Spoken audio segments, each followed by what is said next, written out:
Mr. President, thanks so much for sitting down with me today. Thank you. Here we are in the week that the Dow Jones Industrial Average just hit $23,533 trillion of market value created since your election, and largely because of this anticipation and hope that your policies will get implemented. Tell us where we stand on the tax plan right now. We're doing very well. We will.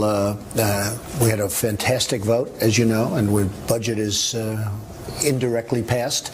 Now it's going to go through a little bit of an iteration, but it's going to end up, I think, again, doing very well, and I think we're going to get our taxes. I think it's going to be, well, hopefully before the end of the year, but maybe much sooner than that. You know, there's a great spirit for it. People want to see it, and I call it tax cuts. It is tax reform also, but I call it tax cuts. It'll be the biggest cuts ever in the history of this country, and I think that there's tremendous appetite, there's tremendous spirit for it, not only by the people we're dealing with in Congress, but for the people out there that want to see something. $5,000, almost, it can be $5,000 average per individual, per group. And so I'm really looking forward to it. Let's see what happens. It could be quite historic. I know that this weekend is the 31st anniversary of when President Reagan last instituted tax reform. On Sunday. That's a big deal. On Sunday, exactly. Do you think you have the votes?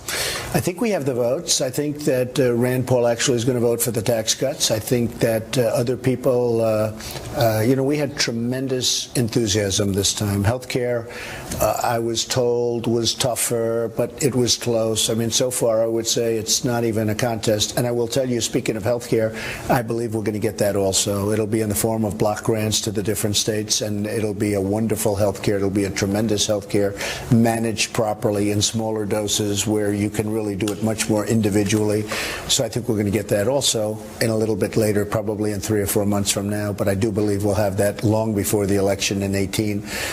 As far as taxes are concerned, you see what's happening. It's really doing well. Great enthusiasm. Yeah, you soured on the health care bipartisan plan a bit, right? From Lamar Alexander and Patty Murray. Well, I've looked at it very, very strongly, and pretty much we can do almost what they're getting. I think he is a tremendous person. I don't know Senator Murray. I hear very, very good things, but I know that Lamar Alexander is a fine man, and he is really in there to do good for the people.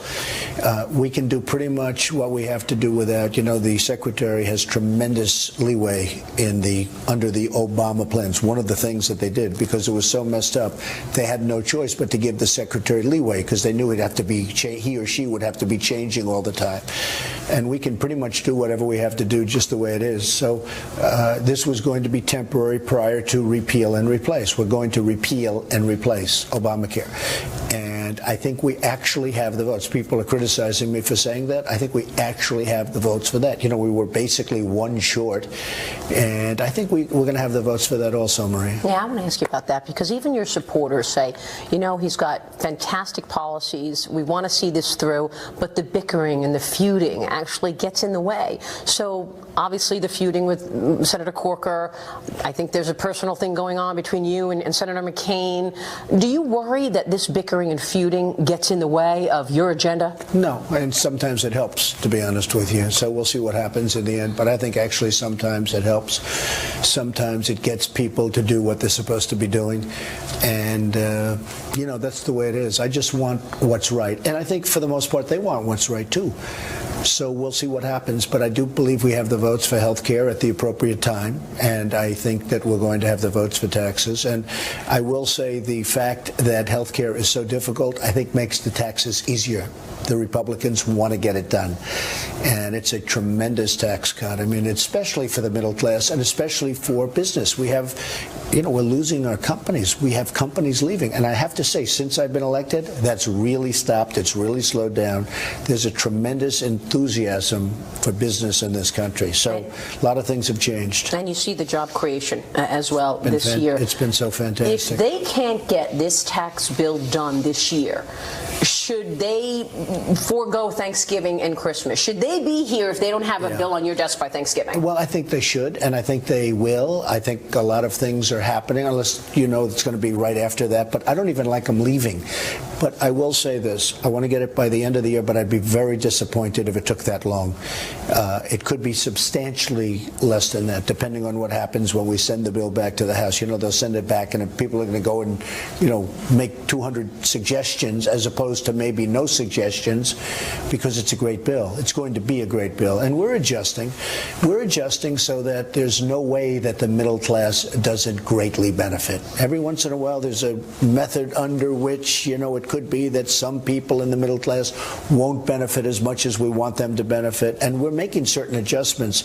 But I think we're going to have it sooner rather than later. Paul Ryan did an interview this week and said you are insisting that they have a fourth bracket. It's on your insistence that they have a fourth bracket. I know that you're very focused on the middle class, but do you want to raise taxes on the rich with a fourth bracket? Well, he really said that on the basis that I wanted it, or was thinking about it because I want to make sure the middle class gets taken care of. So in that way, yes. But actually, we do have four brackets because we have a zero bracket, and people aren't including that. So that would actually make it a fifth bracket as opposed to an eighth bracket on the other side, on the other way.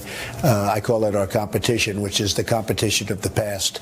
No, I think that when Paul says that, and we may not have that, but I would rather do that than do anything to hurt the middle class. But see, that's what I don't understand, and I followed your policies really closely.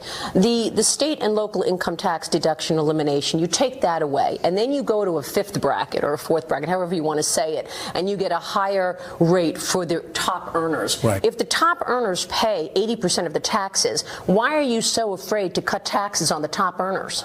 I think this, look, you know, I am very happy with the way I've done prior to this in my civilian life, all right? This is not about other you. People. Well, it's about me representing rich people. Let's say representing, you know, being representative of rich people.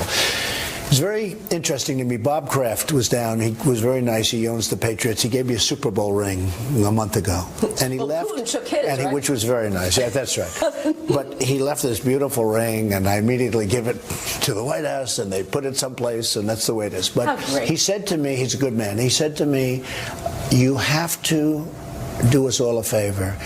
Give the tax decrease to the middle class. We don't need it. We don't need it. We don't want it. Give it to the middle class."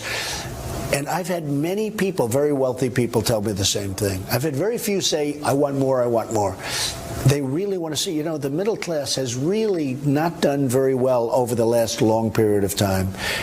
And so when Paul mentions maybe one more category, which I'd rather not have, it may not happen.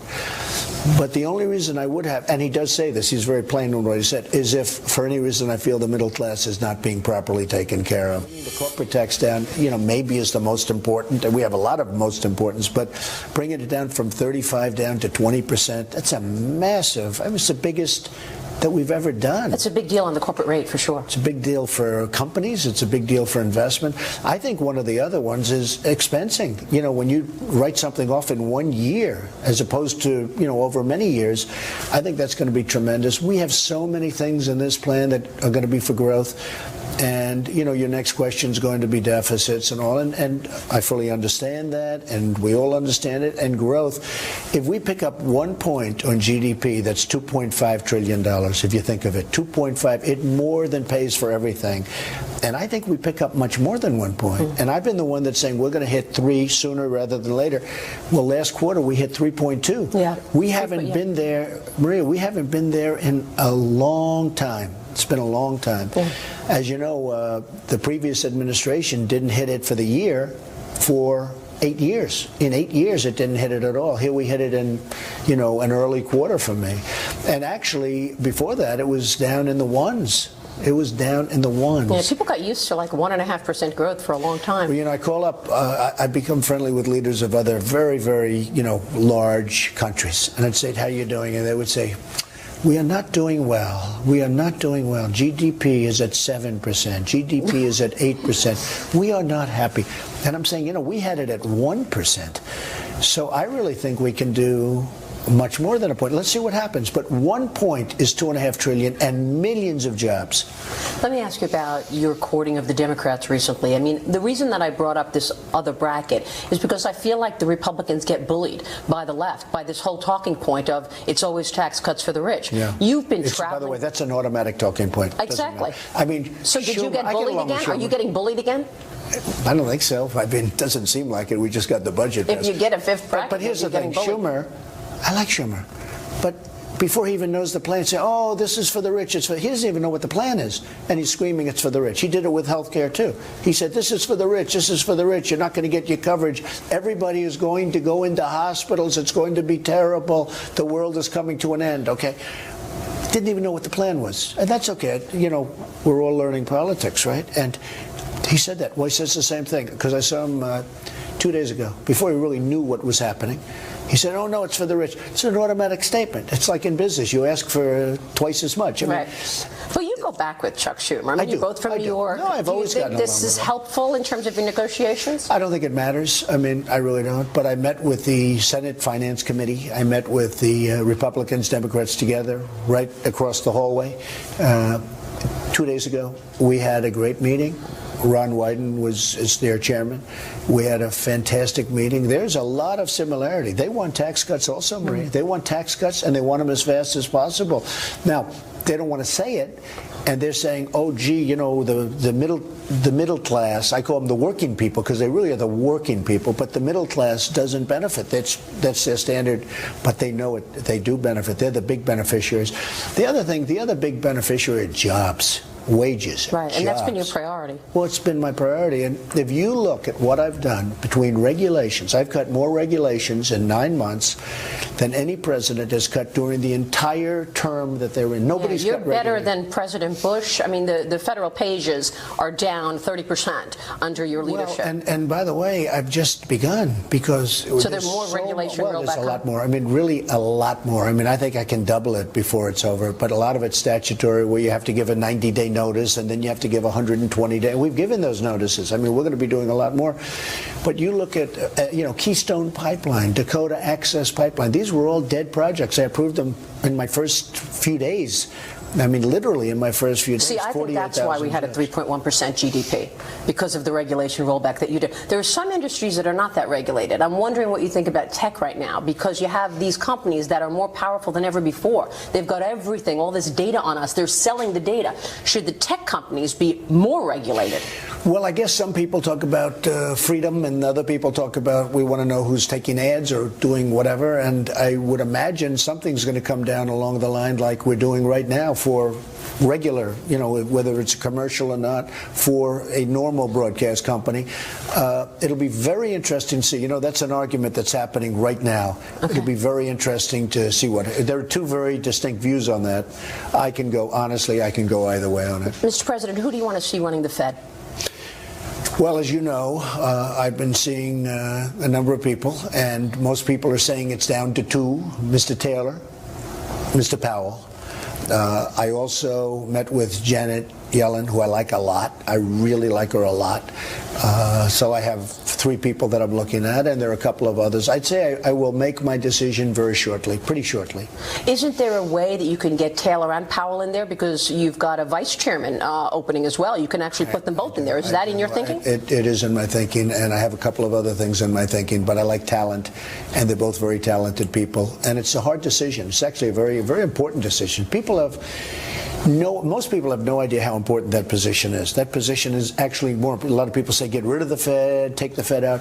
The Fed's a very important position. It's also important psychologically. If the right person is in there, a lot of good things can happen. I think I'm doing a good job for businesses that way. People are coming into the country. You saw what happened with Foxconn going to Wisconsin. You see what's happening with Apple, where they're going to. I said to Tim Cook, Tim, I want some of those big, beautiful plants that I see in China. They have to open in this country. You got to give me some big, beautiful plants. It's happening. It's all happening. The auto companies are coming back into our country, coming up to Michigan again. They're going back. We're not going to be taken advantage of. We were taken advantage of by, I wouldn't say the companies so much, but by other countries. We were so badly taken advantage of. As you know, we're negotiating with NAFTA, and They have an election right now and lots of things, but at some point either NAFTA will be renegotiated so that it's fair to the United States, or it will be terminated. And it's very simple.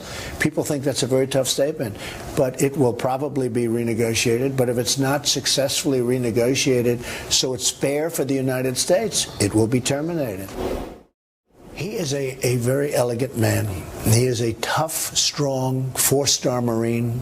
You're a four-star Marine, you've got something special to start off with, okay? General Mattis, General Dunford also, but very few. He was so offended because he was in the room when I made the call, and so were other people. And the call was a very nice call. He was so offended that somebody would be listening to that call. He actually couldn't believe it. Actually, he said to me, "Sir, this is not acceptable. This is really not." And he knew I was so nice. Look, I've called many people, and I would think that every one of them appreciated it. I was very surprised to see this, to be honest with you. He spoke very well yesterday. And by the way, I spoke of the name of the young man, and it was a really. It's a very tough call. Those are the toughest calls. These are tougher than dealing with the heads of countries, believe me. These are very, very hard calls. They're sad, and sometimes, the grieving is so incredible. But he's just an elegant man and a wonderful man, and he is doing a fantastic job as chief. The Congresswoman, Frederica Wilson, she said, everything he said was because he's just trying to keep his job. Yeah, he doesn't need this job. In fact, he didn't really want this job. He was so happy. He's a military guy. He was doing this incredible job on the border and elsewhere. He ran Homeland like nobody has ever run it. Down 78% of the border crossings. It's incredible. That's before the war. There's nobody close. You go to the original first day, there was nobody close to doing the job. And I said, "I'd like to take you. How would you like it?" And it's not that he wanted it. Actually, he would have preferred doing and staying where he was. He is a man that felt it would be important for the country. He does it for the country. He's not doing it for what he wants. He does it for the country. This is a very unusual man. So when she made that statement, I thought it was sickening, actually. I just want to ask you before I lose you about the border, and you've said you want a legislative fix for DACA. What else do you need to see in terms of the border? What do you want overall? We are working on DACA. We'll see if we can get something with DACA. We have to build the wall. All you have to do is look at what's happening in Mexico. We have to build a wall. Going to stop drug trafficking to a large extent. I mean, what's happening with drugs, and I'll be making a big announcement on that next week, what's happening with drugs in our country, and by the way, in the world, it's not like we're singled out, but it's never been like this. And a lot of the drugs come through that southern border, and we need a wall. We're going to have a wall. I would like to do something with DACA, and we are negotiating right now with the Democrats. We'll see if we can come up with a solution. But I can tell you, I and the Republicans are very open to it. We have to get something in return. And last week on this program, we had Prime Minister Benjamin Netanyahu. Right. He commended you. He congratulated you for decertifying Iran in what you did last week. Do you think you're going to get the Europeans to support you in terms of sanctions, in terms of not selling technology to Iran? Honestly, I told them. They're friends of mine. They really are. I get along with all of them. Whether it's Emmanuel or whether it's Angela, I get along. I really like those people. I told them, just keep making money. Don't worry about it. We don't need you on this. You just keep making money.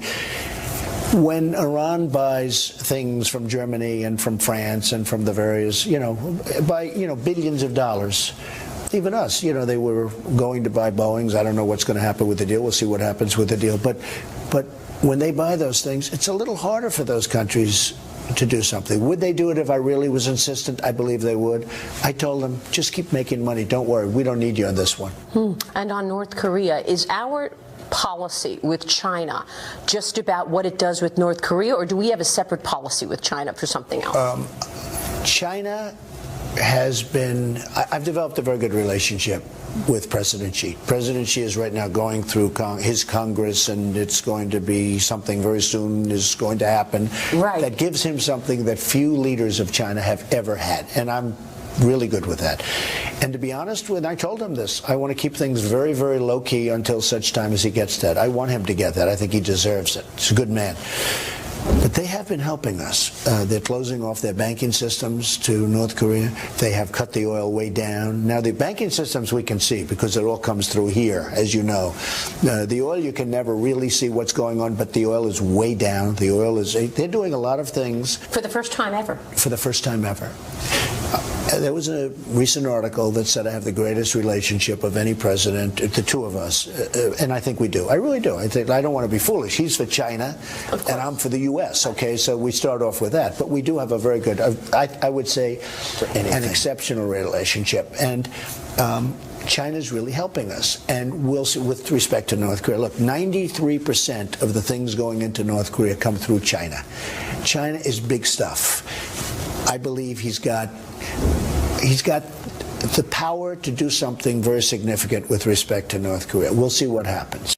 For anything. We are so prepared like you wouldn't believe. You would be shocked to see how totally prepared we are. Wow. If we need to be. Would it be nice not to do that? The answer is yes. Will that happen? Who knows? It's such an interesting question because I have friends that say, oh, don't use social media. See, I don't call it tweets. Tweeting is like a typewriter. When I put it out, you put it immediately on your show. I mean, the other day I put something out, 2 seconds later I'm watching your show. It's up. Donald You're right. Trump We're watching your Twitter feed. Okay, and you know, they're well crafted. I was always a good student. I'm like a person that does well with that kind of thing. And I doubt I'd be here if it weren't for social media, to be honest with you, because there is a fake media out there. I get treated very unfairly by the media, and I have a tremendous platform. I think I have 125 million people between Twitter and Instagram and all of them, and Facebook. I have a tremendous platform. So when somebody says something about me, I'm able to go bing, bing, bing, and I take care of it. The other way, I'd never be able to get the word out.